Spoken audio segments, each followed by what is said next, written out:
So tell me, what's become of me franchise? That's right. Greetings, fellow armchair Imagineers. Tiki here. And Jacob Lyle, too. And tonight we are here to talk about the peak of the Pirates of the Caribbean franchise. It's all downhill from here, folks. It's Pirates of the Caribbean. Dead Man's Chest. Oh, yeah. Oh, my God. All right, so Jacob, it's taken us a little while to get to this. Obviously, we were, this very much kind of almost overshadowed the discussion on Curse of the Black Pearl, and I apologize about that for people who really wanted.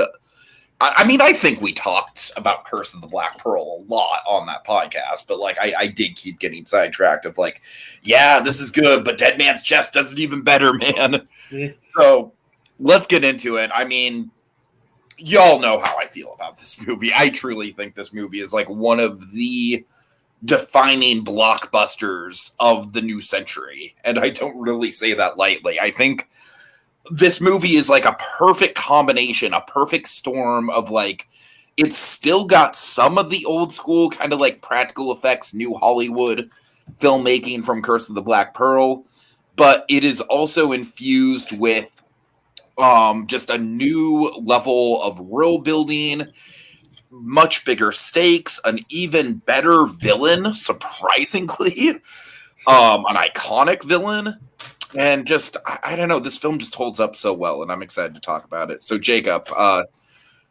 what say you? The funny thing is, this is probably, of the Pirates movies, this is probably the one at least of the original trilogy, the one I've seen the least. Oh, really? And not because I dislike it or anything. It's just because I had the first one and the third one on DVD. Uh-huh. But for some reason, I never got around to getting this one on DVD. Well, that'll do it as far as the amount of rewatches. Yeah. I mean, I don't know why, because I saw this movie in theaters. I actually went to the midnight premiere of this thing with my sister, and at the time I don't know if she was married at the time, but her boyfriend or husband at the time, I saw it with them at the midnight premiere. Mm-hmm. and obviously this movie was the entire country was basically in Pirates Mania at that point. So I'm really glad you bring up the midnight screening, because that's one of the big places I want to start as far as my nostalgia goes. I've told the story before, but Jacob, honest to God, that particular midnight screening for me was still to this day probably the most electric in-theater experience I've ever had in my life. The whole film was electric as far as the crowd was in it, man. Every joke landed. There was just a huge applause for Jack's introduction, which we'll get into. Just all around the film, the energy was just high and never stopped. But then we get to that last damn shot, and when Barbossa fucking walks down that staircase, Jacob, that, I swear to God, the reaction in Endgame for the big Endgame, splash sheet shot, nothing compared to this. I mean, it's this was the biggest reaction to anything I have ever seen in a movie theater from a crowd. And I think that just goes to show just how popular these movies were, and not just popular, but how much they captured the imagination of the, the general public. I mean, yeah, I can definitely see where you're coming from on that. I mean, this movie was huge. I mean, obviously, not a lot of people expected the first Pirates to be the huge hit that it was, and then obviously, when sequel time rolled around, it was very unexpected. And this movie's a big deal in a lot of ways. It was one of Disney's first films to gross $1 billion at the box office. Plus, it was also the first one to introduce their new CG logo too. Which, honestly, that's one of the few things I can point against this film, because I still very much prefer the way Curse of the Black Pearl opened, where it's we don't even get a Bruckheimer logo, man. We're just in it. Yep. But I remember a lot of people were when they saw the new logo, they were ooh. You know what's funny about that logo is that definitely it was great, but I feel like the logo, like by the end of its run, it had kind of gotten a little long in the tooth, literally. Like it's a very long studio logo. Yeah. All right. We have Code Geass in the comments saying one thing that hurts this film is that it's the one with the least amount of Barbossa. He and Jack are MVPs. Barbossa's absence is felt. I mean, I feel with the Barbossa thing, but like I said, I think the thing that kind of negates that is, you do have one huge Barbossa moment in this movie, and maybe I am sure that I am viewing that Barbossa moment through rose-tinted glasses with, my memory of how big the in-theater reaction was to that. But also, like I said, Davy Jones is even better than Barbossa as a villain, in my opinion. Barbossa is a great character, but Davy Jones as a villain is just incredible. Do you fear death? Oh my god, I love that. I love that accent. Do you fear death? It's like, and the thing is, like the thing is, you could actually just by looking at just the way everything is like lit and the way like the light bounces off of him, you could swear that it's Bill Nye wearing an octopus suit. Totally, exactly. Like you would honestly, like, based on like how well the effects did, and the effect on him still holds up to this day, I'll say. But but I was like, you could swear that it's just a guy that has an octopus for a face. That's how good it looks. I totally agree with you. We'll get more into the effects later when we get to them. Lucas Green says, "Batten down the hatches, boys. I believe Tiki goes fanboy for this one." And I was there in Black Pearl. I know. I'm back to continue the journey on these films. Happy to have you, Lucas Green. Bill Nye is one of my favorite actors, but I can't put Davy Jones above Barbossa as a villain or just as a character. All right. Anyways, let's start things off.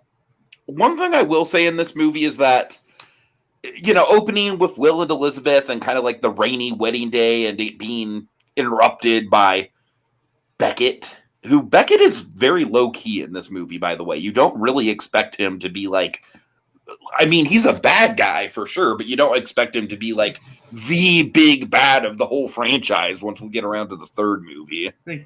His presence is felt throughout this movie. Though, like the plot kicks off because of like his whole machinations. Like he's like basically manipulating everybody in this movie, whether they know it or not. That's true. I just feel like I don't know. Beckett has always been. We'll get more into Beckett in the third movie, but he's always been a little bit of a character where it's like I feel like the idea and the writing behind him was better than the actual screen presence he has. I just don't really think this actor's got a ton of screen presence to him. But so what do you think of just kind of like the starting with the status quo of the rainy wedding and everything? Because I do think that the that opening shot of all the wedding stuff in the in the pouring rain, it's very different from the first movie, but in a way it's very similar as far as like it's kind of like an establishing shot that very much sort of sets the mood. I mean, it definitely sets in tones. Like, I do agree. I will go along with that. It's like it basically sets the tone for this movie. It's like the original one, you just have like cutting through the fog, and you obviously establishes young Elizabeth and everything like that. And here it's just like everything's raining. She's all alone at her wedding. Then she's carted away. Just like. Basically, it gets the plot going immediately. Mm-hmm. So I will say, obviously, I do think the Curse of the Black Pearl's opening is a little better, and especially, I mean, I like the Curse of the Black Pearl, like the cold open with setting up Gibbs and everything, and the pirate angle. All that stuff is great. What I really love about Curse of the Black Pearl's opening is like the 15 or so minutes that we spend just developing the characters in Port Royal. You know me, Jacob. I absolutely adore the little character building moment with Will Turner, like breaking that little candle holder. Yeah, I think that is just one of the best little, character moments in any Disney movie. I think it perfectly sets the tone for his character. It's just like, whoops. And then, of course, Governor Swan repeats it in the jail in this movie, so that's a fun little callback. You don't actually see as much as Governor Swan in this movie, but yeah, Governor Swan, he definitely, his highlight was definitely the first movie. He has a good death scene in the third movie, but here he's just kind of there. You're right. I mean, for a moment it was hard to, and the scene where he's like confronting, where he's in shackles with Becky. I was like, wait, that's Governor Swan. He looked different without the wig. Yeah, it's hard to tell it was even him. And we'll get into another character that comes back from the first movie who was also not wearing a wig. But we're going to wait on him, Jacob. We're going to wait on him because you know how I feel about him. And as opposed to Governor Swan, his presence is felt throughout this movie. Oh my God, yes. All right, so yeah, the status quo. Like I said, I do think the opening stuff in Port Royal, it's okay. I think it just kind of like, I feel like we kind of breezed past it a little too quickly. But once we get to Jack Sparrow, I think this might be a controversial take, Jacob. Obviously, the intro scene for Jack Sparrow in the first movie is probably more iconic than this. I honestly think this intro is even better. I love this introduction. So he's hiding in a coffin, being thrown out of a Turkish prison. And I didn't even realize it was Turkish until I read it. Like, wait, that's supposed to be that's a Turkish prison. It's like, so he's hiding in a coffin, and we don't even know it's him. Well, we kind of probably figured it's him, considering it's Jack Sparrow and all that. But it's definitely confirmed it's him when a raven is pecking at the coffin he's in. Then he shoots his pistol at it and it goes away. And then he puts it out kind of like a periscope kind of thing. And then the He's a Pirate theme starts playing. Yep. And I love how even just seeing the gun and the hand poking out with the gun, just seeing the way that Jack Sparrow is holding that gun and waving it around, instantly it's him. You know what I mean? It's like just based on the mannerisms of the literal hand. It's like, yep, that's Jack Sparrow. And then bursting out of the coffin. I mean, I don't know. Like I said, obviously the first movie, that scene is like an all-timer as far as character introductions goes. But I love how this just kind of throws you into the middle of a random Jack Sparrow adventure, and it's just kind of left up to your imagination. What the hell was he doing in that prison? I know he was going for the drawing of a key, but it's what led him to this place? I feel like it's very much a good tone setter as far as Jack Sparrow is he is very aimless right now. He does not have much direction. Yeah, it's pretty much leaves you wondering, what was the key doing? What was the drawing of the key doing there? How did he know it was there? How did he... Exactly. Does that even really matter in terms of the story? Not really. Yeah, not really. It's well, that's just Jack, another one of his adventures. But I do feel like it is good world building. And the world building in this movie really, again, I feel like the first movie very much was kind of it felt kind of like the real world, historical Caribbean with a few supernatural elements. And this movie just explodes that. This movie just really pushes the bar as far as the ideas and the concepts of this world. Yeah, and the backtrack to the prison, funnily enough, I just remembered, I might have mentioned this during the previous one, an image that always did stick out to me, even though I hadn't seen this movie in forever, was the ravens or the crows picking out the prisoner's eyes. Right. It's remember, in case you forgot by the logo, this is Disney stuff, and this is surprising. This movie's probably the most graphic of all the movies. I mean, do you think this movie I would say that's definitely a fair statement. Yes. I know that the next movie has the infamous tentacle through the nose scene. And also literally hanging a child in the opening scene. Yeah, but that's more dark rather than graphic. No, I hear you. Yeah, I feel like At World's End is more dark. This is definitely more graphic. It's like people get. Except you see someone whipping his own son. Right, the whipping. Yeah, that comes to mind. Yeah. We don't actually see but you see the gashes after it's done. And like you see people getting like slit, like it's probably the most. And basically, it is like the most graphic movie of the franchise. I mean, I need to rewatch 4 and 5, but I don't think they were nearly as graphic and bloody. As I definitely don't think 4 and 5. Yeah. I mean, they were dark too, and they had a lot of dark themes and mature themes, but definitely the most. Did they though? I mean, kind of. I mean, it's like. I mean, not as dark as some stuff in here, but these movies in general isn't something you'd expect from, like, The House of Mouse.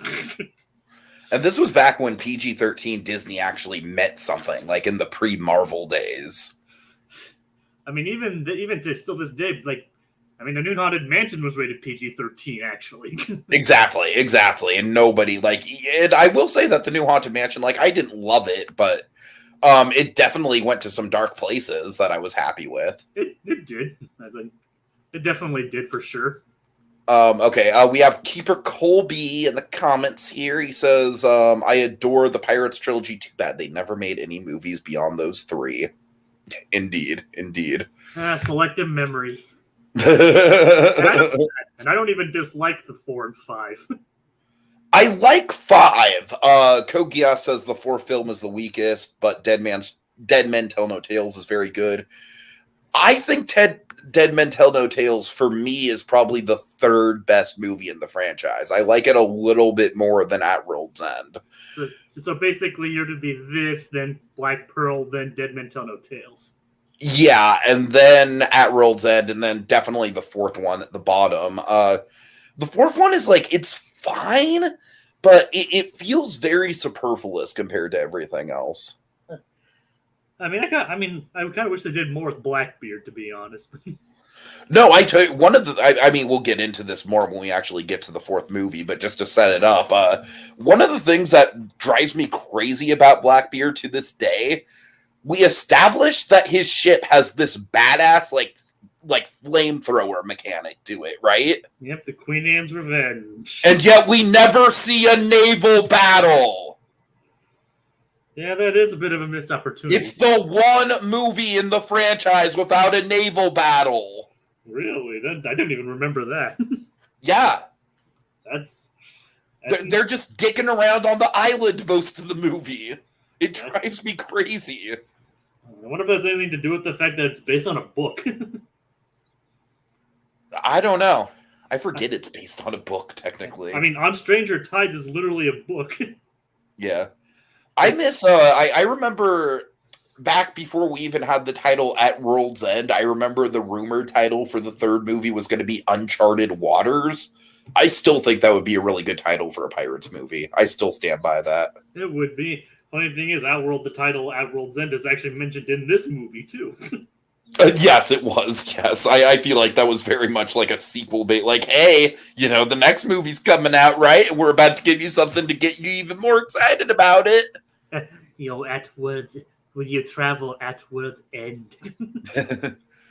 All right. Lucas Green, he's saying in the comments, we should probably get into this. To beat Davy Jones, you need to figure out what his curse is, then decide what you find first, key or chest. What you find first, the key or the chest. Try and get past the Kraken, duel Jones, and will be Captain the Dutchman. Yeah, I will say, let's just address it right now, because it is probably the big criticism that gets thrown at this movie. The actual mechanics of the plot are a little convoluted. I will give you that. It does, but Davy Jones still makes one compelling villain, though. Absolutely. I do see what people are saying in regards to there are a little bit too many steps in this movie. I see what you're saying there. However, I don't think it's nearly as bad as again, to trash the 4th movie. One of the things I really don't like about the 4th movie is the fact that the mechanics of getting to the Fountain of Youth are just ridiculously complicated. Anyways, yeah. Also, Keeper Colby, I uploaded some stuff to the WDW Magic Imagineering Commons room board, whatever thread that I would like you to see. It's updated stuff from Discovery Kingdom's animal areas. So check that out. All right. I'm literally using this to like privately communicate with people. All right. I'm a terrible podcaster. All right. That's fine. Okay, so yeah, let's talk about Davy Jones himself. David Jones. I love, and not the guy from the Monkees. No. I love all the build up to him too. I love how this film it really takes its time setting everything up, because what makes it interesting is like we've seen like Jack Sparrow in all kinds of perilous situations, but this is when at like the mention of Davy Jones is like the first time we see him fear for his life. Totally. And it's like, what would basically it leads you to wonder what kind of thing is Davy Jones to make Jack Sparrow fear for his life. But I love how we don't really even see him right off the bat. We're introduced to Stellan Skarsgård as Bootstrap.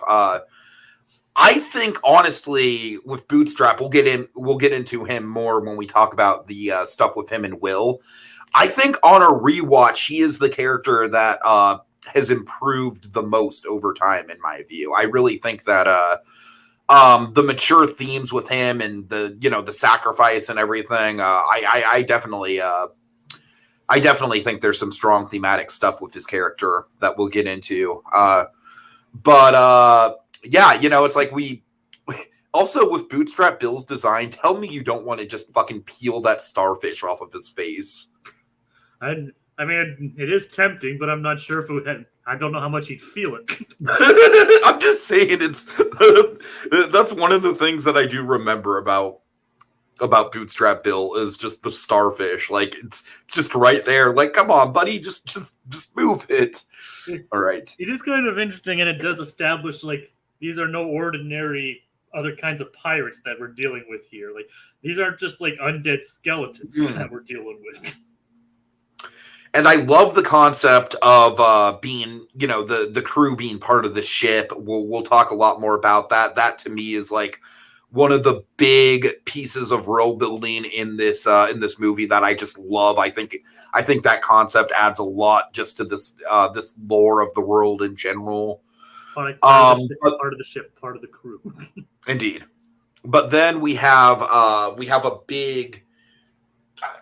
One of my favorite scenes is actually the random ship that serves as Davy Jones's introduction, because I like that we as an audience see Jones before any of the main characters do. And the characters just kind of stumble upon the wreckage, and I feel like because they do that, it kind of gives the film a sense of urgency and a sense of like Jones is like already one step ahead of everyone every step of the way. You know what I mean? It's like, basically, this is after the Kraken as well. Right, exactly. It's like he commands the Kraken. Like, or Kroken, as some people argue it's called in this movie. God. The Kroken or Kraken. Lucas Green, what are your plot holes? I'll hear them out.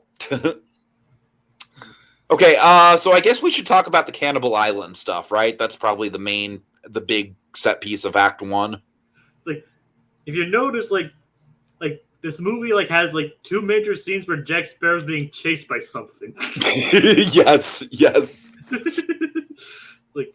It's like, but yeah, like obviously they escaped Davy Jones and everything. He obviously wants to get to the closest island, and apparently the island is full of cannibals. Now, I love how this was set up in the first movie, and it was just an offhand line. I assume it was improvised. I'm not entirely sure. And then they made me their chief. Obviously, this takes place after the first movie, so he's clearly not the first time he's been made chief of a random tribe. Okay, that's interesting that you bring that up, because for me, the way I read that, and I mean, we could definitely have disagreements on this. It's fine. The way that I've always read the Cannibal Island thing is that this is the island that they made him the chief of, and that is the reason he went there. But what he didn't realize was that by being the chief, that they would sacrifice him. I mean, that. I mean, I guess it can be interpreted that way. Kogias, I agree with you about the island stuff could easily be cut out of the film. I definitely think on a rewatch it goes on a little too long.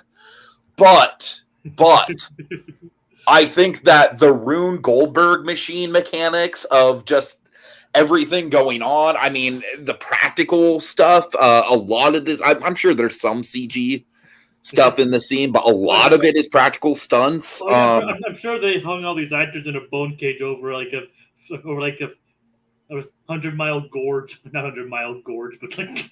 But the actors are still in the cage, though. Yeah, what I'm saying is, like, I'm sure they didn't dangle them over a very big gorge. Sure. That's what I'm saying. But still, I feel like there's a tangibility to this scene that is. And I just speaking of that, I love the line that's like these cages were made after we got here. Yeah, right.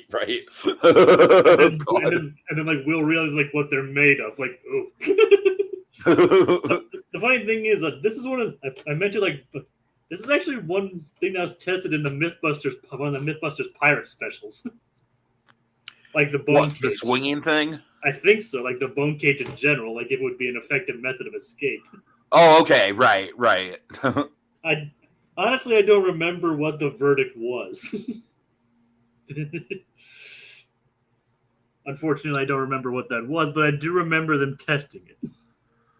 Okay, Lucas Green, with your point about Bootstrap Bill resembling Will, the dude is literally on the Flying Dutchman, man. I mean, there's an in-universe explanation for him looking fucked up. Like, yeah, time has definitely passed, but also he is literally becoming part of the ship. So yeah, he's not going to look like Orlando Bloom. I mean, he's also, but you can also say he got his look. He got some of his looks from his mother too. Sure, but and at least he's not as like far gone as the guy that's literally encrusted into the wall of the Flying. Oh my god, I love all that stuff.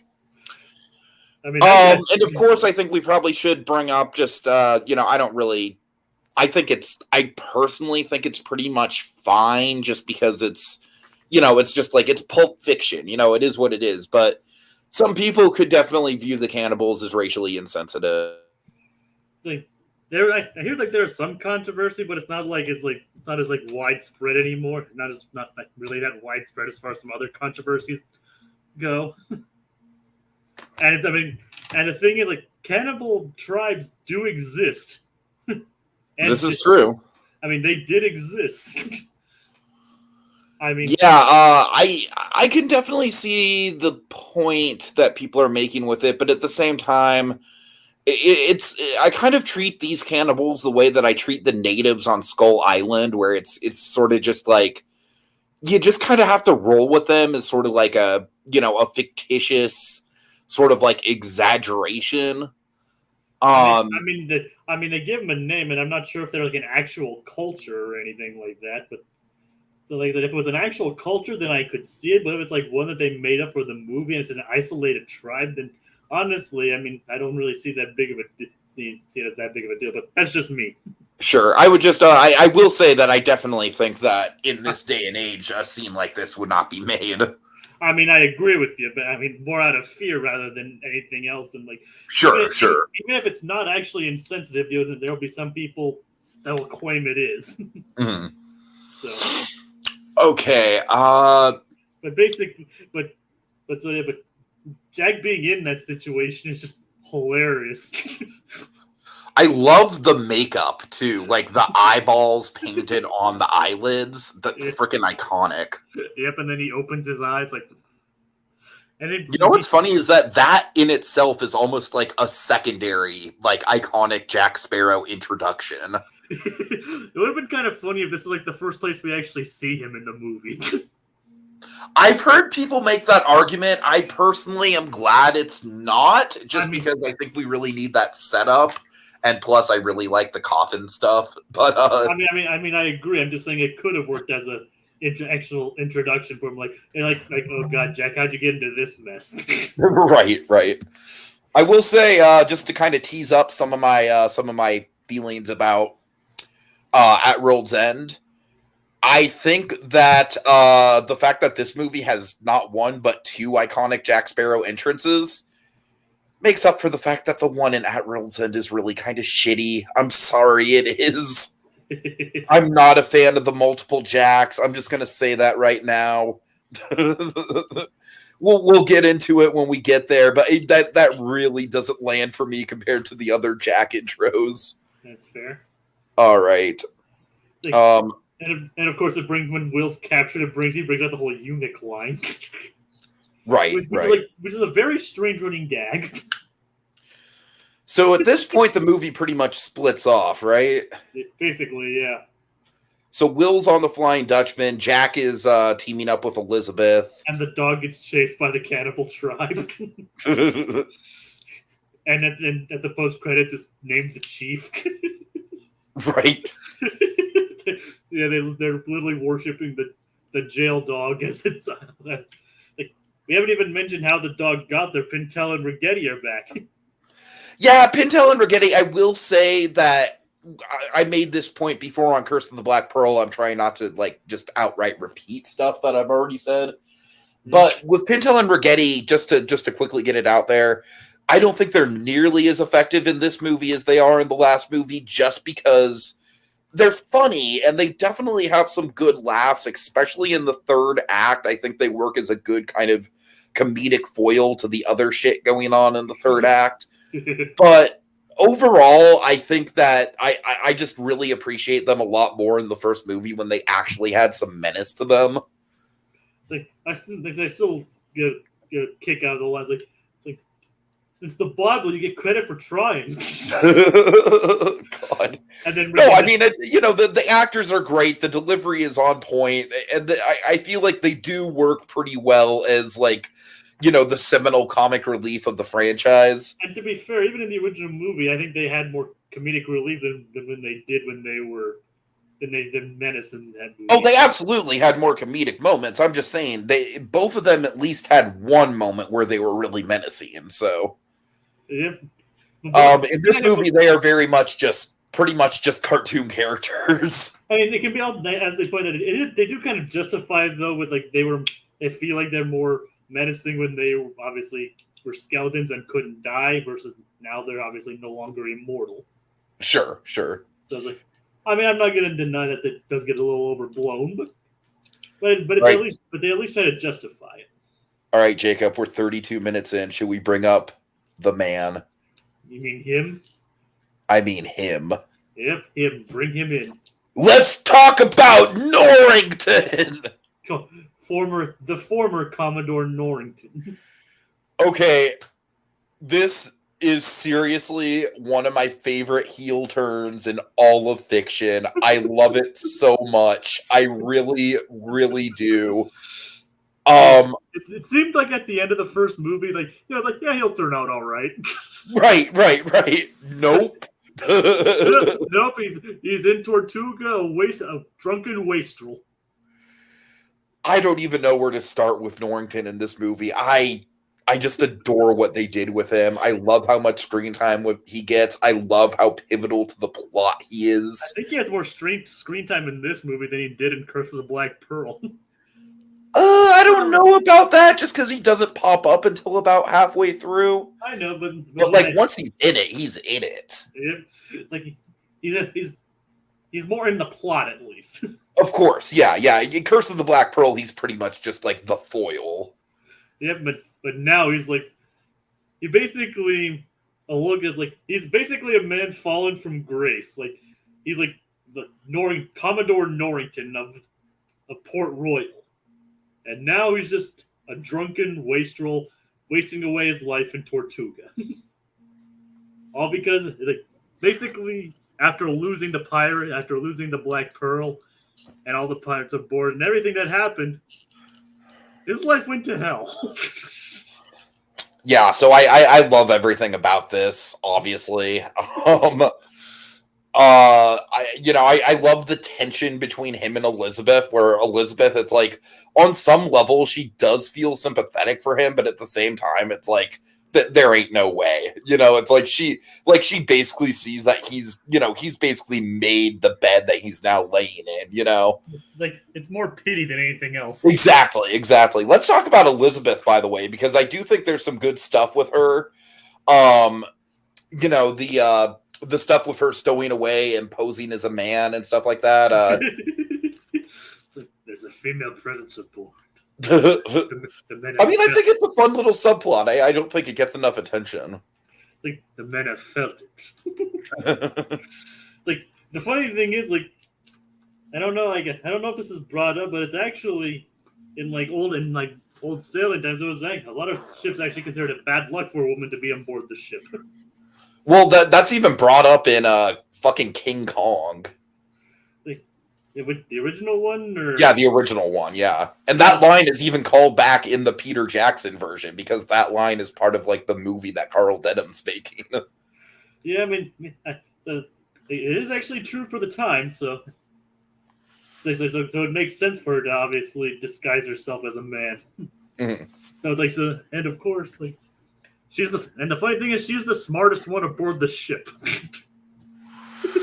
So then once Jack, Norrington, and Elizabeth all kind of get together on their crew, we have that little the crew building thing that they have to do after Davy Jones's deal with Jack. Mm-hmm. I do definitely think that the movie pretty much kicks into high gear after that because everyone is plotting against each other. There's so many little side stories happening, but unlike At World's End, I feel like the movie does a good job of juggling it all.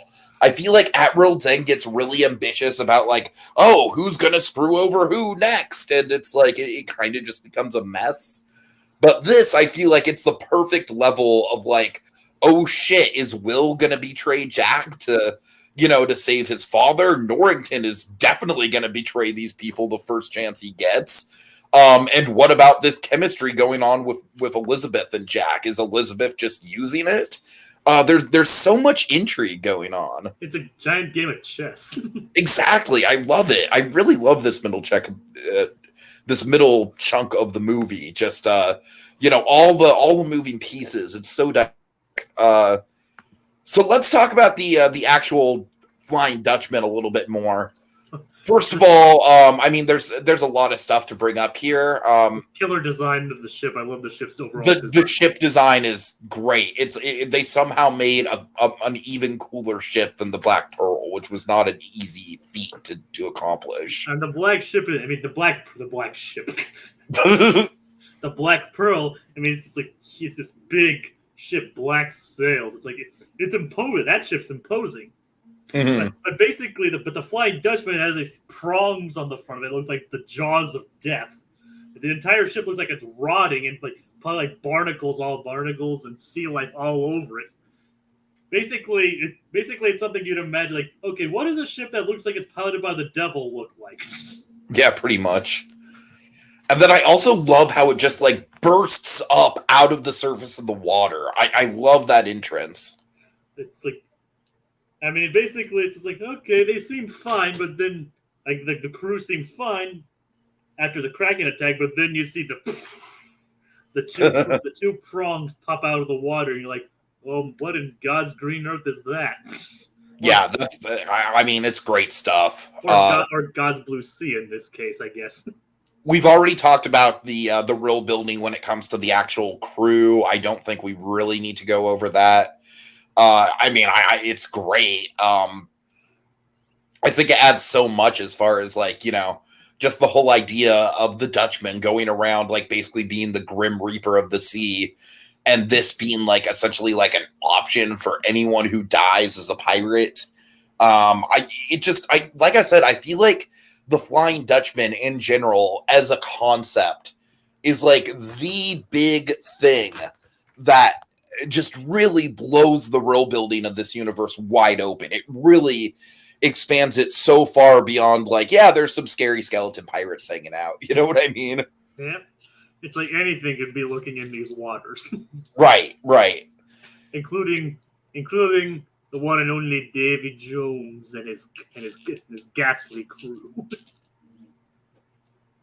Yeah, the Kraken, I will also just again I feel like the way that we're doing it with these Pirates movies is I'm kind of like dropping little hints of how I feel about the next movie as we go along. I will say that one of the things that really pissed me off about At World's End, Jacob, I know you're going with this is how they handled the Kraken.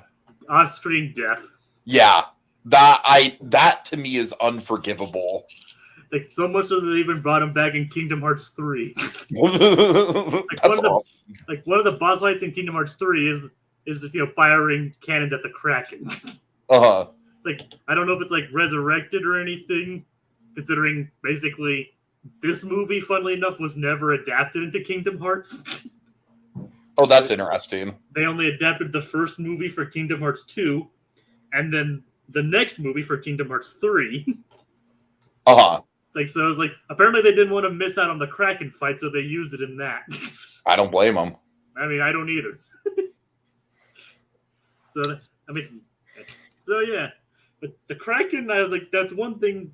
I mean, that is one thing I do remember not really caring for. Like they just come across the Kraken's corpse on an island, and they're like, okay, it's never mentioned again afterwards. Yeah, we'll get into it, but that is definitely one of the big sins that At World's End commits. I mean, especially considering like how imposing it was in this movie. Like literally the final damn shot of it. Yeah. All right. Well, in this movie, it is used very well. I truly think it is one of Disney's like all-time great like giant CGI monsters. And again, like Davy Jones himself, I want to talk more about the effects, but the funny thing is like Disney has a pretty good history of creating giant sea monsters. They do, yeah. I mean, 20,000. People always. Sorry, go ahead. 20,000 Leagues Under the Sea. Of course, yeah. People always talk about Davy Jones as like the big visual effect of this movie, and yeah, he definitely holds up for sure.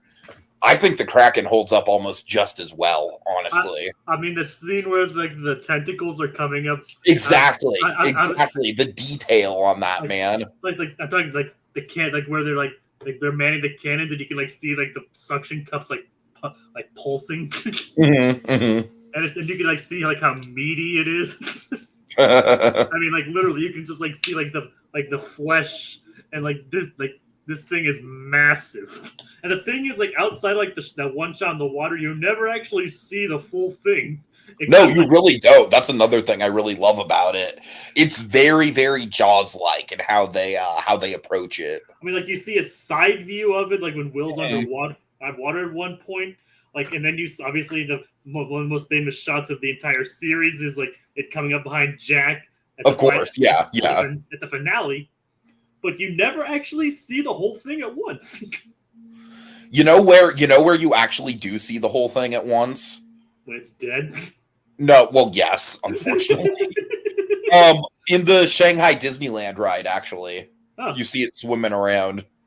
I need to go to China now. Oh man, that ride, it looks insane. It genuinely looks like one of the most it looks like everything that, and I know that you are more forgiving of Rise of the Resistance than I am. For me, I feel like that Pirates of the Caribbean ride is like everything that people are saying that Rise of the Resistance is. I mean, it looks so immersive. Anyways, I need to go to Shanghai now. Indeed. So with Davy Jones, I just don't want to undersell just how revolutionary the effect is. We could pretty much tell like the scene where he's like lighting his pipe was just them showing off. Well, no, Jacob. The scene with him playing the piano with the tentacles was them showing off. Well, that too. Like, I mean, that was also showing off Hans Zimmer's musical talent as well. Of course, yeah. Which we will talk about, I'm guessing. But like, you can probably guess from that it's easier to play with his tentacles than it is his big meaty claws. God, right. Because he does have a big meaty crab claws. He does, yeah. So it's probably easier for him to play this giant organ as with his tentacles. But just the way that all those tentacles are just constantly moving, like it never looks bad. There's not a single shot that doesn't look great. Of Davy Jones, yeah. Yes, for sure. Like I remember like reading reviews of this, and it's like of Davy Jones, the character. It's like basically pretty much people like one of the most convincing CGI characters in film history. Like I almost outside like King Kong, like Thanos. Like some people say he's even better than Thanos in some places. Like, Oh, I think Thanos was a good effect, but I think he's even better than Thanos just because of all the little details and moving parts to him. Like it's not just the fact that it's convincing; it's the fact that like it's such a complicated design and it's still convincing. The funny thing is he's an amalgamation of all these different moving parts. Like obviously he's an octopus. He has a crab claw. He has like but you can still sense the humanity like there. Like you never like I usually don't like this term and don't throw it around, but he doesn't appear uncanny at all. No, absolutely not. Yeah, I feel you. I mean, there are some cases where it can come across as such, but like, and I don't think they honestly, as far as like some of the other crew members go, I don't think they put as much effort into the CG there, and some of the other crew members of the Flying Dutchman. But obviously, you can tell they put the money where it counted. Yeah, I mean, I think all the crew members look good, and at the very least, they all have really good designs. But yeah, I feel you as far as like how convincing they all are. I mean, the shark guy, like I think it looks the most obvious when it comes to the crew. I think, if you ask me. But he's also the best design out of the crew, though. That's the thing. I mean, I'm not going to deny that. I mean, he's awesome. I mean, Hammer, so I feel like that's a decent trade-off. I mean, the Hammer. I don't know what his name is, or if he even has one. Call him like Hammer. First name Shark, last name Guy. Shark Guy. Yes, let's just call him Shark. Shark Guy. Like, it's definitely like outside of Davy Jones, probably does have the coolest design of the crew.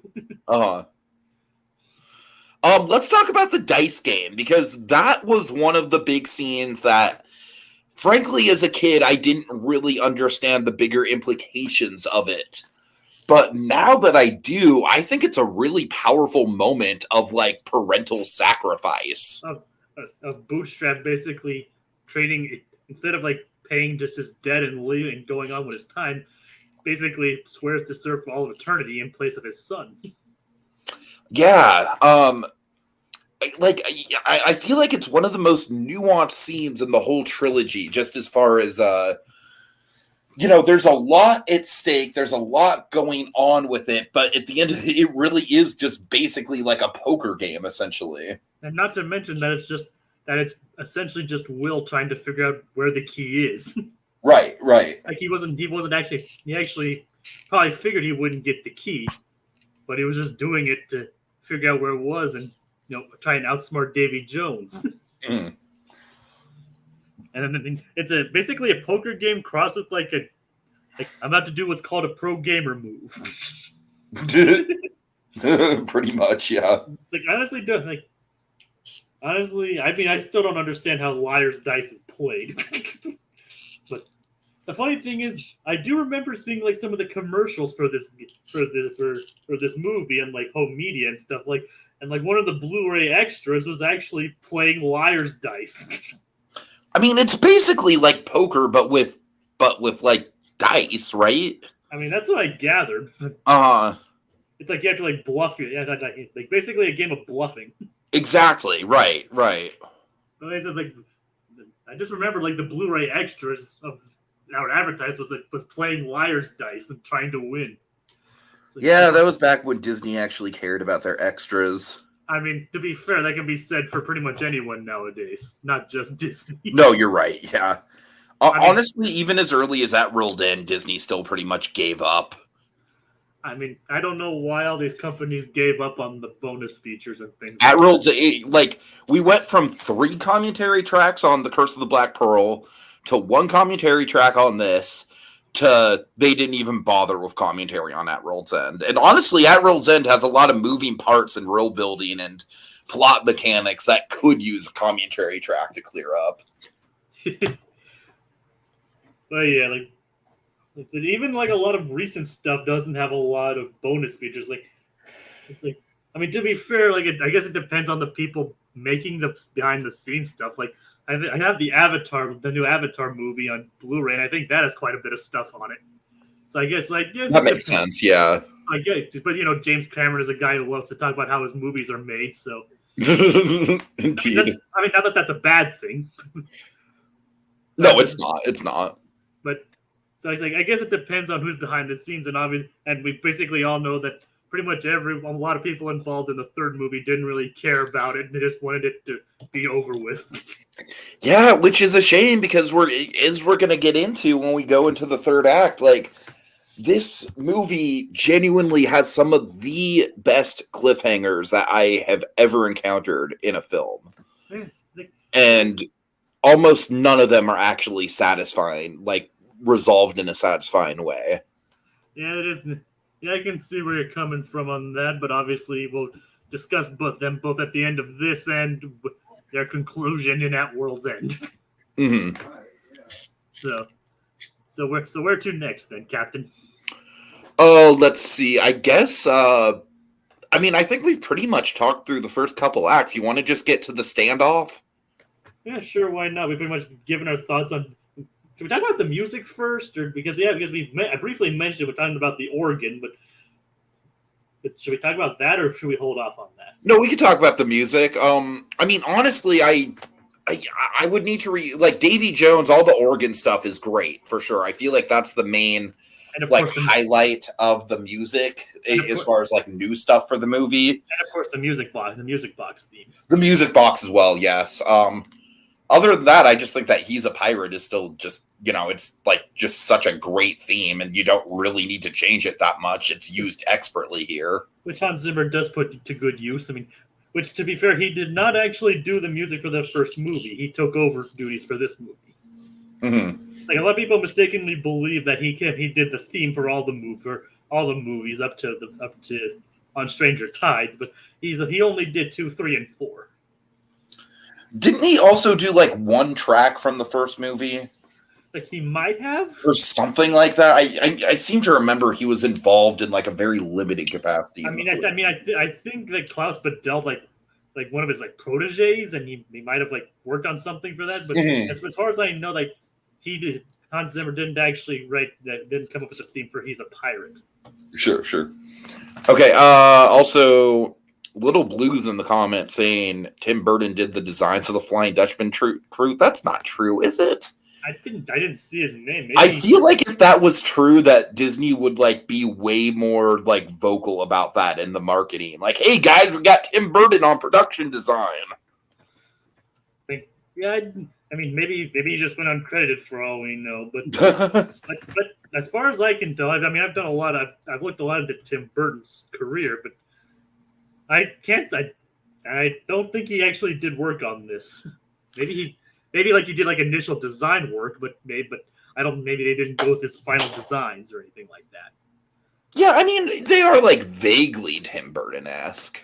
But a lot of people could. But I think people can like have similar styles, and I think that, and I don't think honestly I want to. Maybe he did, but I'll double check real quick. But I don't think he did either. Oh, let's see. Okay. Dead Man's Chest.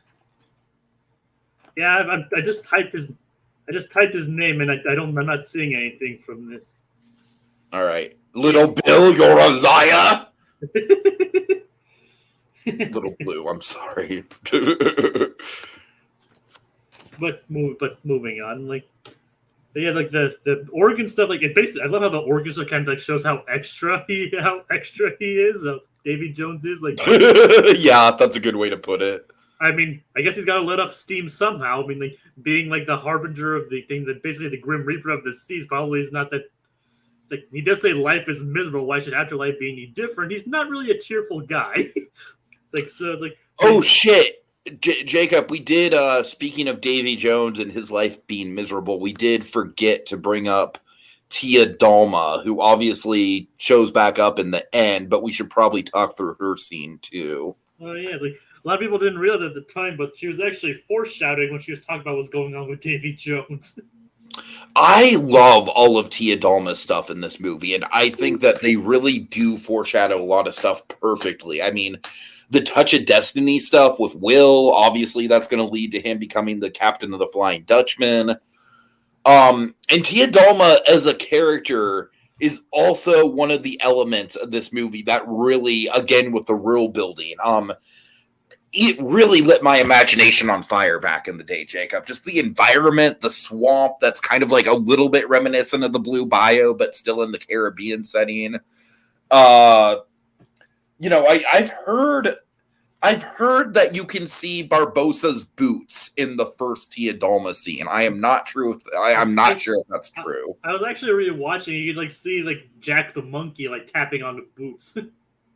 Oh my god, that's amazing. That's amazing. Yeah. Tapping on some boots. I can't tell if I don't know if they're supposed to be Barbossa's, but I do think that is supposed to be him, and they're like hinting. It's kind of being hinted like there's something there. Speaking of Jack the monkey, I love that he's undead in this movie, and I love that that Jack lets off steam by just continually shooting him. That is pretty great. Look, an undead monkey. Like, that should cover it. That should cover any debt. It's kind of funny how like it doesn't really explain like why the monkey is still cursed or why he got cursed again. No, it does. He pulled a piece of treasure out of the chest at the post credit scene. Oh right, Black Pearl. Oh, I forgot about that. Yeah. I think I accidentally skipped that when I rewatched it. But yeah, that does make sense. Never mind. Forget I just said that. But undead monkey. Also, I don't think we even brought it up in Curse of the Black Pearl, but I just want to quickly acknowledge the comedy of we named the monkey Jack. I don't think we ever did acknowledge that in the first podcast. I don't think we did either. Why, thank you, Jack. You're welcome. No, we named the monkey Jack. Anyway. But yeah, like how Tia Dalma like kind of like refers to herself like a woman, like he fell in love with a woman. Yeah. Like I know I heard he fell in love with the sea. It's like all the both like basically saying both of them are true, which is technically she's not lying. You know, being the goddess of the sea herself. Davy Jones literally fell in love with the sea. For sure. Anyway. But my life, my love, my lady is the sea. Yeah, that song would work here too. It really would. My life, my love, and my lady is the sea. Oh my god. Oh, Brandy, you're a fine girl. What a good wife you would be. I love that. Yes. All right. If the next movie does really kind of build up on Davy Jones to make it more tragic. Oh, yeah. And I mean, obviously, we're going to get into that more in the third movie. Like, I don't know. The third movie, Davy Jones, I am so mixed on him. I'm definitely going to have to. I didn't bother doing a rewatch of this because this is just like ingrained in my memory. I know every shot of it. Third movie, not so much. So, but the frustrating thing with the third movie is that Davy Jones definitely gets a lot of character development and a lot of sympathy in the third movie at the expense of being kind of nerfed a little bit. Yeah, considering the end of this movie where Beckett basically holds his heart. And honestly, I don't know. We'll get into it when we get to the third movie, obviously. Like, I feel like there was the one obligatory scene with Beckett where it's like, I made you put down your creature, which again, that's not great. That's like, I don't love that. But then he really doesn't interact with Davy Jones again. And I feel like maybe if Beckett, like, if there was more of a like kind of like power dynamic between Beckett and Jones throughout the movie. But anyways, we'll get there when we get there. Yeah.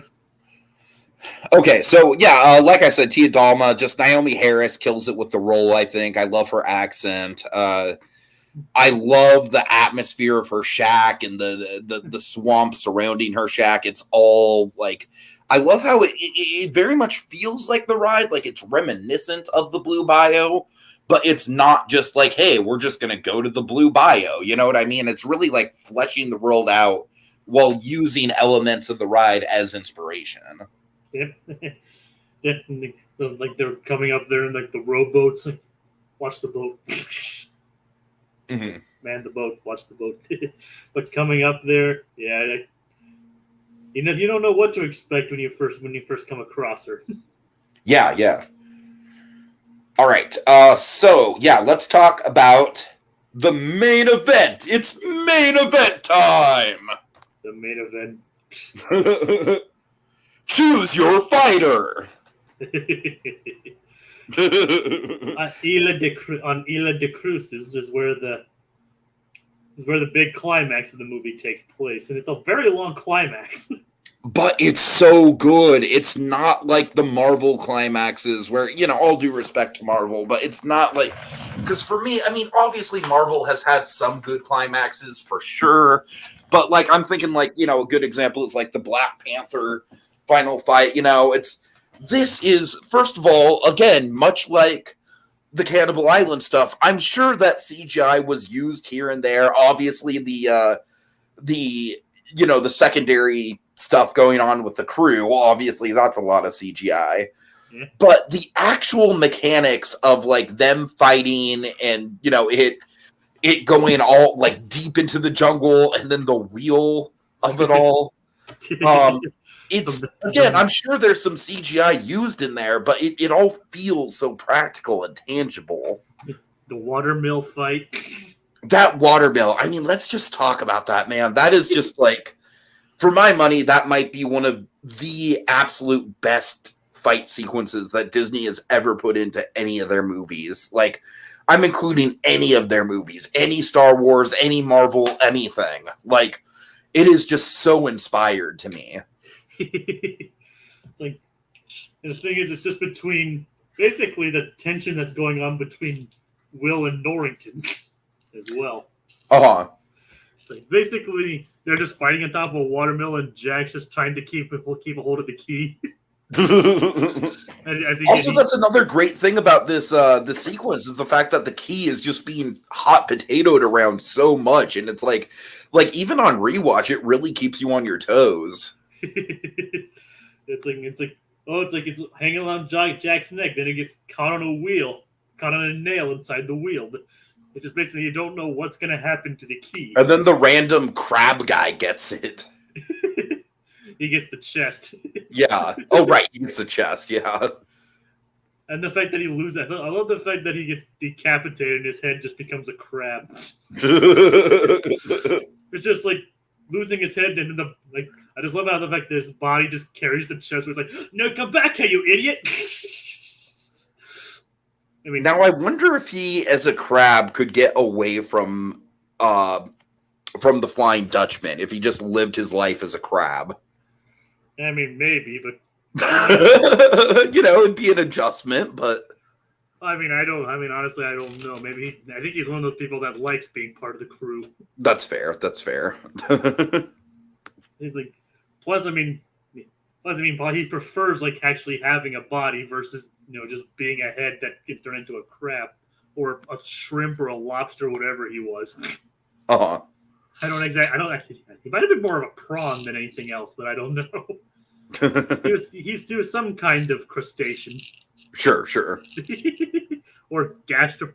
Okay, enough semantics. Also, with this fight, I just want to acknowledge, I love the different motivations. I love how all three people in this fight have very different motivations. Like, Jack is essentially out to save his own skin.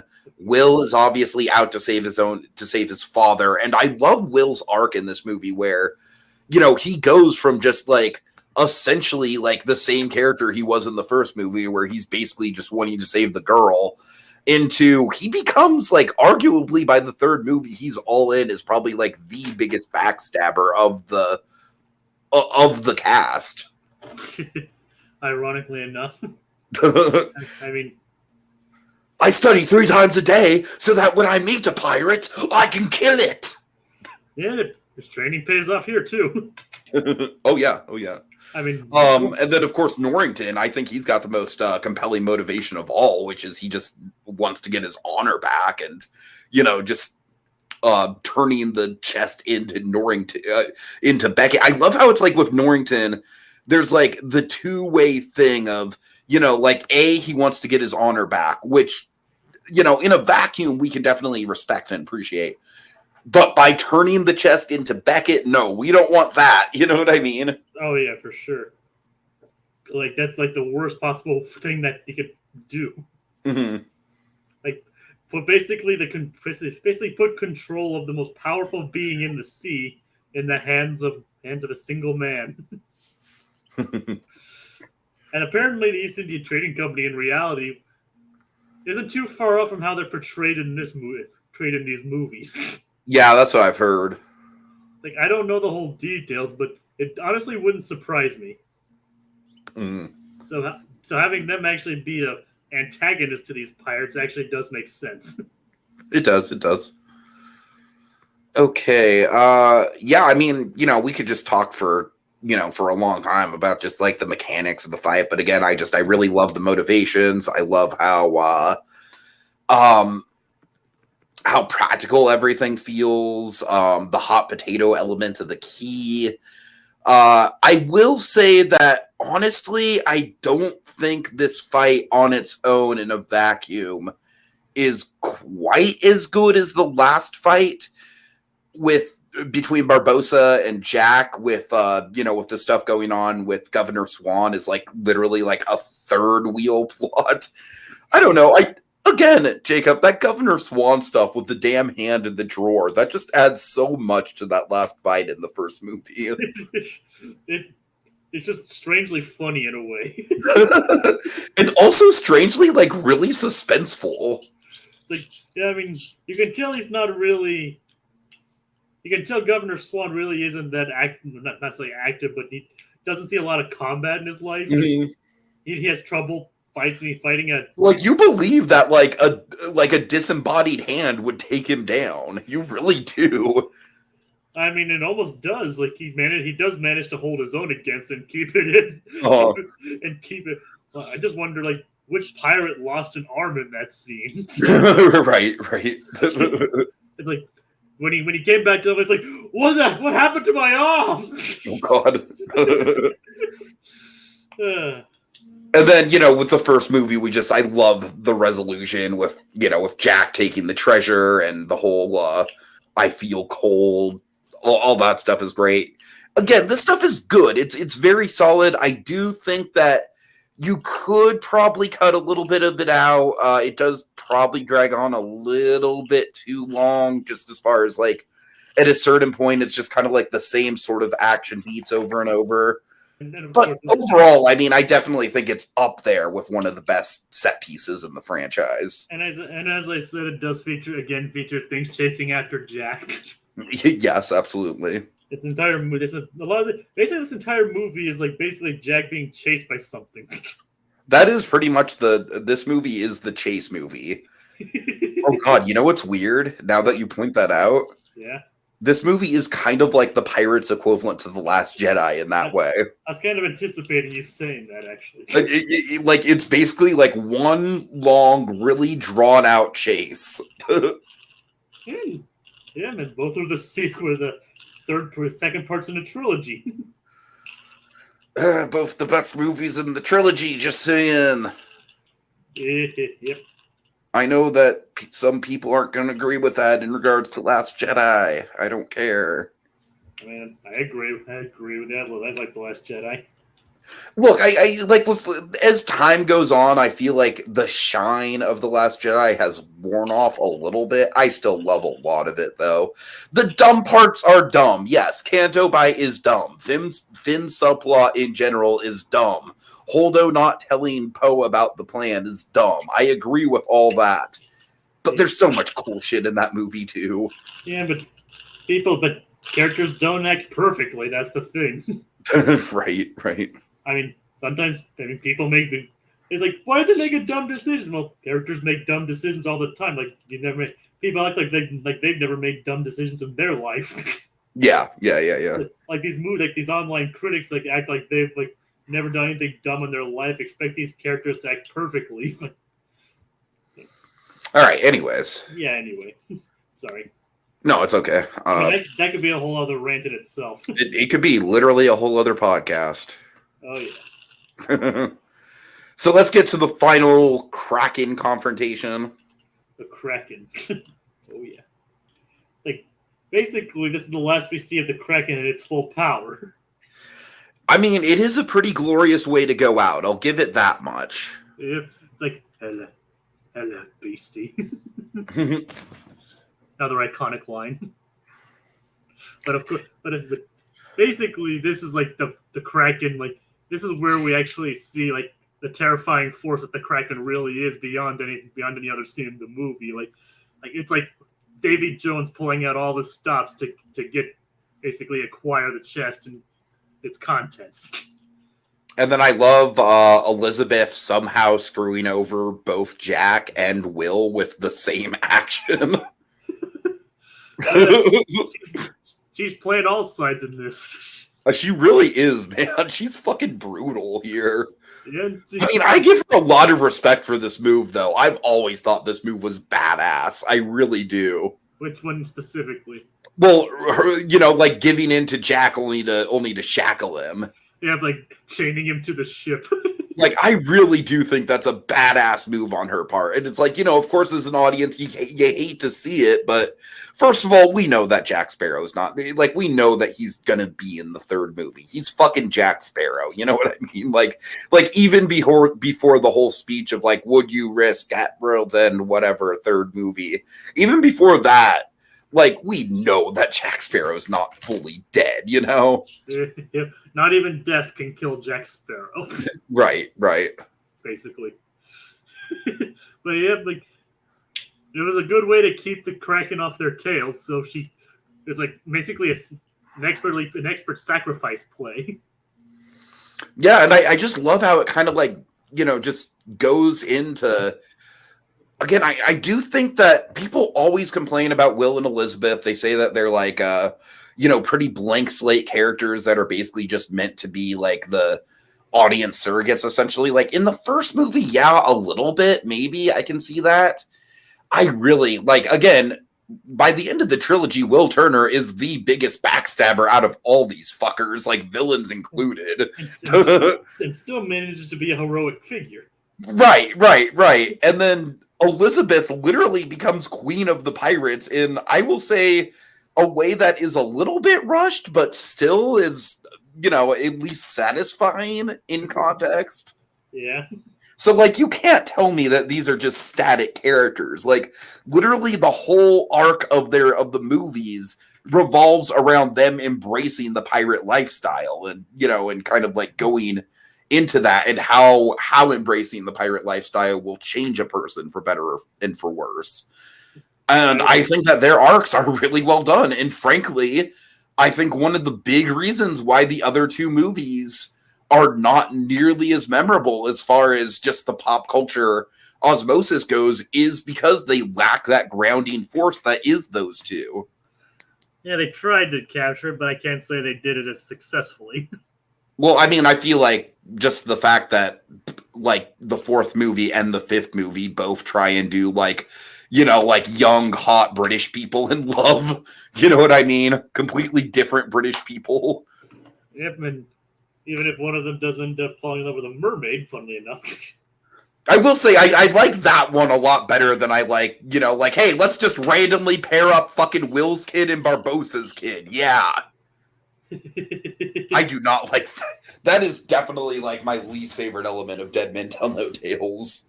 But the mermaid, I mean, her like them being the children of the previous characters. That's okay. I like him being Will's kid. I like Will's kid being like, I don't mind him. Her being Barbossa's daughter felt very superfluous, if I remember correctly. I'd have to rewatch it to determine. As I mentioned, and of course, like Javier Bardem's in that too. So, like I still think Salazar is an interesting villain. I think the one thing with Salazar is that I feel like his power set and his crew are just too similar to Davy Jones. Yeah, I mean, It is it is admittedly very similar to Davy. I mean, that being said, I like Javier Bardem is Javier Bardem. The dude is gonna give a good performance. And like I said, it's in these within a decade he played 2 fish people. You're a mermaid. Yep. He's a human. You're a mermaid. No one will ever top Kenneth Mars in that role. I will never not think that line delivery is funny. That line delivery is fucking hilarious. And Kenneth Mars, that's it. Kenneth Mars sold it. I'll say that. He was the Broadway Triton. No, I'm assuming. No, Kenneth Mars was like he was the animated Triton. Oh, okay. Oh, my bad. Yeah, you're right. He was great. Yeah. Like he sold that line. Maybe it is a ridiculous line, but he's a human. You're a mermaid. It doesn't come across nearly as ridiculous when he said it. You're a mermaid. All right. Go ahead. But I just think it's kind of funny that he played that he basically played a fish person in two different movies in less than a decade. All right, so then the last 5 minutes of this movie is literally just like cliffhanger after cliffhanger. It's like, yep, the Jack is taken by the Kraken. And then we get the stuff with Norrington giving the heart to Beckett.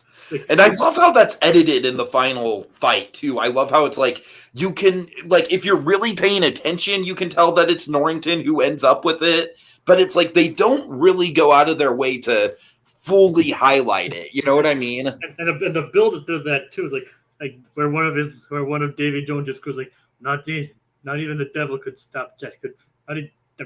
Jack Sparrow couldn't even fool the devil. And then I've always loved the end beat with Davy Jones in this movie. The whole like, damn you, Jack Sparrow. I mean, that's what I was leading up to. Like, it's like basically after his other crew member says, like, not even Davy Jones could outsmart the devil. He get like Davy Jones gets like a sudden look of like, open the chest. And then when he sees that it's empty, he does what you say. Damn you, Jack Sparrow! It's like, and this, it's like he realized that he's been had, and not that technically Jack Sparrow did open the chest, like basically pull the whole switcheroo on him, but obviously it was Norrington that gave the heart to Cutler Beckett. And again, it's like I don't. Like, I know that I've talked about Norrington a fair bit. I still don't feel like I've given him enough. Like, he is so freaking interesting in this movie, the way that he just completely, like, obviously we know he's out for himself, but the way that he just completely just, you know, he is very much out for himself here. And it's a really, really interesting turn for him. And Jack Davenport, like, kills it. Oh, absolutely. I mean, just the contrast between his two performances in the two movies are just, it's fascinating. It's almost entirely different takes on the character. Like, from like this is a fine sword. Right, exactly. Dude, that's the heart of Davy Jones. I mean, you could almost swear they're like two different characters. Think again, Miss Swan. Yeah. God, all right, Mr. Turner. Like from this composed British gentleman, pride of the Royal Navy, to that. Yeah, it's wonderful. I really like where his character ends up in the third movie. I definitely don't think he has enough screen time in the third movie. We'll get into it when we'll get into it. It literally represents the duality of man. No, I mean you're kind of joking, but yeah, a little bit. That's why I love him. I mean, I'm not really joking. I mean, like he represents represents the duality, like how far basically a Paradise Lost situation. Like I said, he went from this like well-respected man to basically a disgraced man who would basically do anything to get back what he once had. Including like screwing over pretty much everyone that he's ever cared about. Even like, his friends, his loved ones, literally the entire ocean, Mm-hmm. the entire Caribbean Sea. Like he screwed over everyone. Exactly. All right, so that's good shit. Then we get to the shack, and again, like I love how solemn it is. First of all, I love how it genuinely does feel like a funeral for Jack Sparrow. Like they really do play it straight. And even Gibbs giving him a toast Mm-hmm, to Jack Sparrow. We didn't really mention Gibbs much. I feel like this movie is probably like the least relevant that Gibbs is. Like, yeah, because the first movie we obviously see him like sailing under the Royal Navy, and then in Tortuga. Like, obviously, basically, And then I feel like once we get into 4 and 5, it's just nice to have him there as like a connective tissue to these movies. Yep. And it's kind of funny. Like technically, he kind of has like the similar story to Norrington because he did obviously wasn't as high ranking as Norrington was, but he was a former member of the Navy, and he's now a pirate. Sure. I mean, I don't think they ever actually explored the connection. No, I don't think so, and I don't think that they ever really explain what happened to him either. Yeah, it's like, yeah, I mean, I don't know. Okay, that is awesome. Kogias just says the cast weren't told that Jeffrey Rush would show up at the end, so their looks of surprise when he shows up is genuine. Yeah, I did hear that. That's amazing, and I love that. And they had no idea that it was going to be him coming down those stairs. Oh, God. I mean, again, one of the most electric moments I have ever had in a movie theater, if not the most. And of course, they need to build up to it. Like Sure. And of course, like after like Tiadamo's whole spiel about like would you risk anything to save him, to save Jack Sparrow? And then they say like, you're going to need a captain. And then you hear footsteps coming down the stairs. The camera pans up. So tell me, what has become of my ship? If I'm wrong, he takes a bite of an apple too, right? He takes a bite of an apple after he says that line, yeah. Right. That's such a great touch. I feel like that just completes it. It's like, so tell me, what's become of my ship? That and the laugh. He does a full-blown like ha ha ha ha ha ha ha ha. And Jack crawls up. Jack the monkey, I should say, specify, crawls up on his shoulders again. No, Jack Sparrow crawls up on his shoulders. I would love to see that. What are you doing, Jock? I thought you wanted to get a little closer. Oh God! It's like, what is it bothering you? I will say that the reaction in the theater to seeing him was so loud and the cheer lasted so long that I could not hear the actual line. Like the first time I saw this movie, I had no idea what his actual line was at the end. I honestly don't remember I can't unfortunately remember the reaction to it when I saw it. I mean, I think the audience did cheer as well. I mean, it was literally like it felt like being at a baseball stadium when a team won a World Series game or something like that. You know, it was like that kind of like stoked energy. Like everyone was like coming out of the theater, I mean, just pumping their fists, like a Super Bowl. Right. It's like yeah, Barbosa is back. It's like and back and better than ever. Yeah. I mean, well, that at the time we thought so. right. I'm at the same. That's what I'm saying anyway. Like, I mean, I don't dislike him in the third movie. I honestly think they use him better in the fourth and fifth movie. I feel like in the third movie, outside of like a couple really memorable bits, he's generally kind of just there. I mean, they did need him to get to World's End. Sure. So I don't know. I have complicated feelings on him in the third movie. And then after Jaguars Rush, he basically became a pissing contest between the two of them. No, what are you doing? And then barking, and then it's like the whole spyglass scene. And then I think his most famous moment in the third movie is the whole the marriage thing, which is great. It's like, you make, I pronounce it, just kiss. You can tell Jeffrey Rush had a lot of fun with this movie, with these movies. All right. Also, just to address this from Code Geass, said Will and Elizabeth's son is really bland. Barbossa's daughter was awesome, though. I will say Barbossa's daughter is a better character, but she did not need to be Barbossa's daughter. That was my thing. Whereas I feel like the concept of Will Turner's son is more interesting as a character concept. Does that make sense? Yeah, it makes sense. Because Will Turner's son, of course, he's going to have like some abandonment issues. You know, there's going to be kind of like a reflection. I mean, first of all, it's kind of a shame that we never got to see like a full movie with Will Turner as the captain of the Flying Dutchman exploring all that. I really hope that one day we do. But yeah, although who knows with the whole Johnny Depp situation. Yeah, I know the Johnny Depp situation. I know.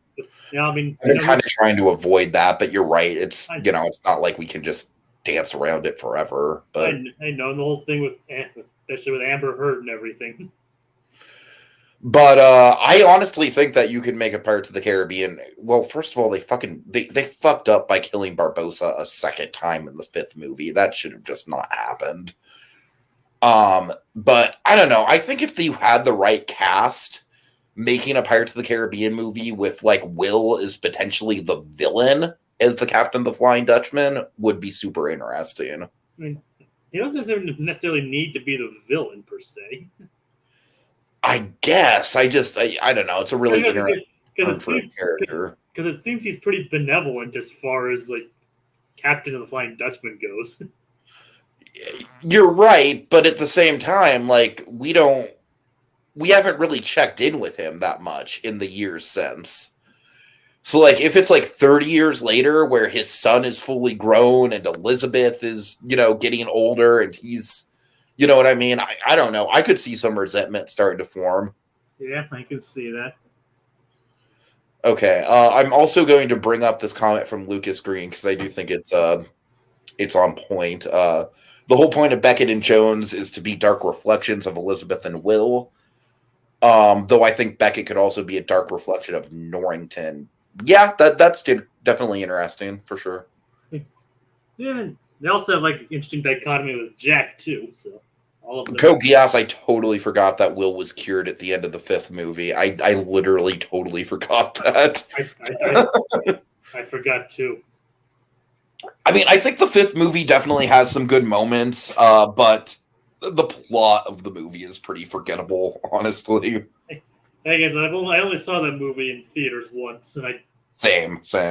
And I don't think I've rewatched it since it came onto Disney Plus. Mm-hmm.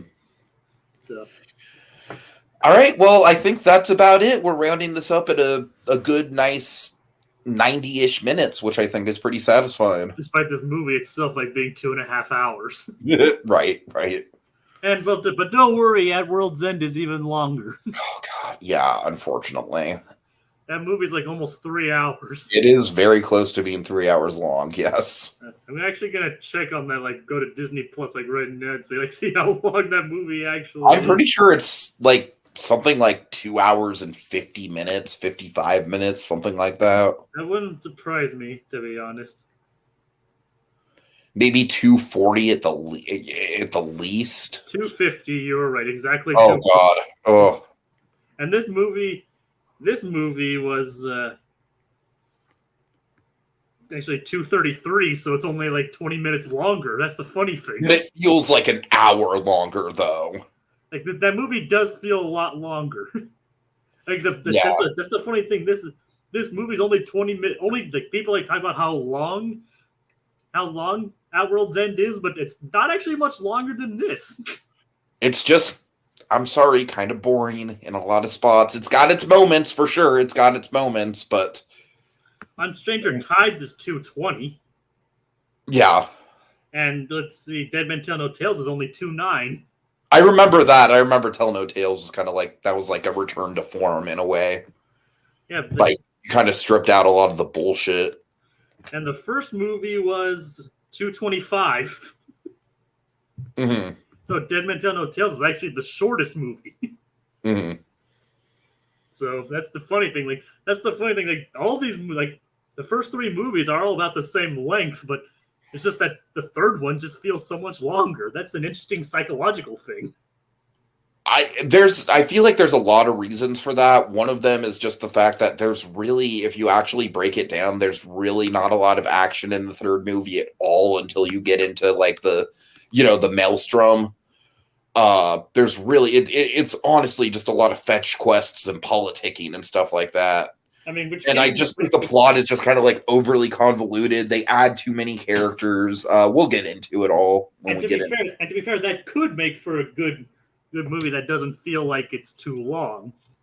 No, you're absolutely right. I'm not like honestly, I feel like this is one of those franchises. Generally speaking, I feel like with a blockbuster movie, I kind of like when they don't lean into the action.